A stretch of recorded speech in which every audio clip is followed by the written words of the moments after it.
What is to be said about early 2000s Omega? Absolutely beautiful cases, absolutely beautiful dials, absolutely just beautiful bracelets.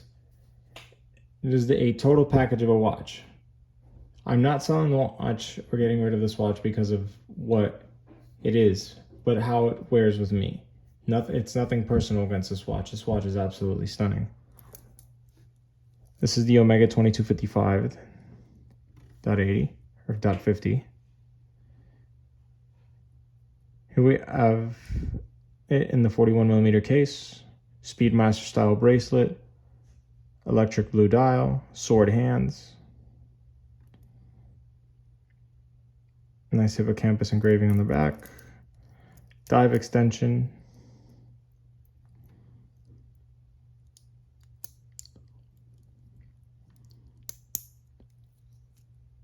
pin and collar push links, quick bezel ASMR,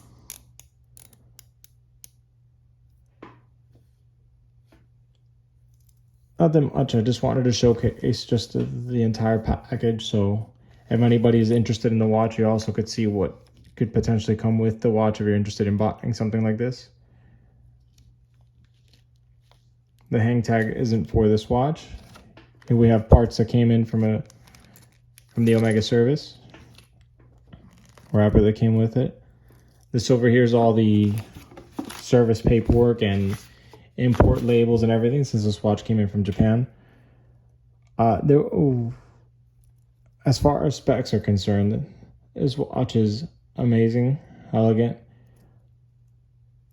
but it's just its proportions don't sit well with me, and I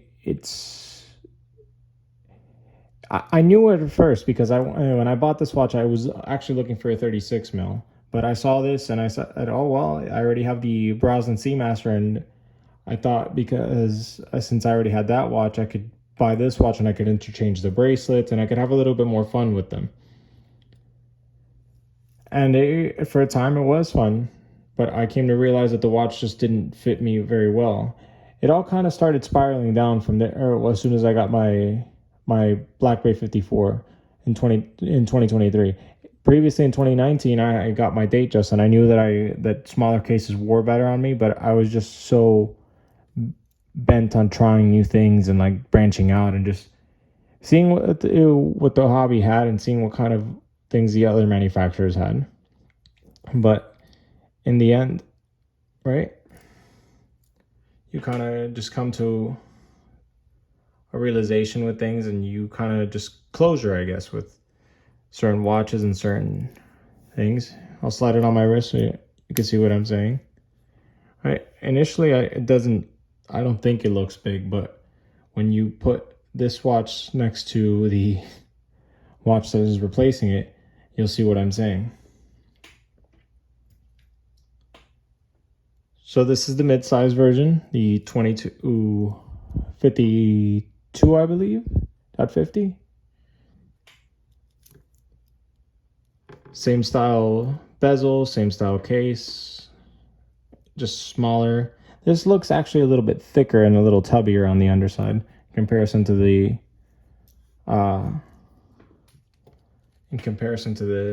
full size. But here you have these next to each other, so we can look at them. Immediately, you can tell just that the proportions are completely different, and it just makes the dial the dial, everything, the handset, everything's just smaller and more compact, and it just fits as a package nicer for me. Like on my wrist, you can see let me give you another side profile so you can see the thickness in comparison. It seems like the mid-size is a little bit thicker than the full size, but everything is just like come to a point this year for me as far as my collection. You can see this looks exactly like how I would think the full size watch would look on a wrist that's like 7 inches. And not to mention that the protruding end links, right, the male end links that protrude out, give it a little bit more presence for its size too. And I just think it fits overall better as a watch for me. We'll try on this one again. You see, it's just a big watch for me. It's funny because you look at it and you don't really think about it, because you kind of like, quote unquote, talk yourself out of it. Say, no, it fits, and I can pull it off. I don't think I can't.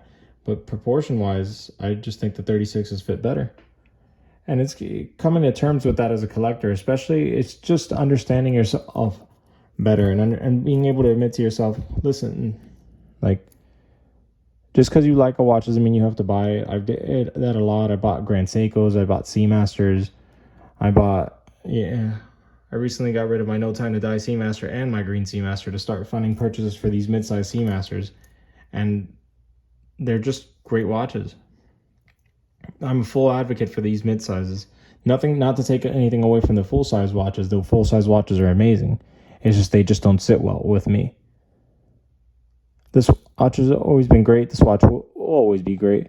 And I was just very thankful to have an experience with this watch and enjoy it and actually learn from my time with it, just like I did with the Brosnan Seamaster that I recently sold as well.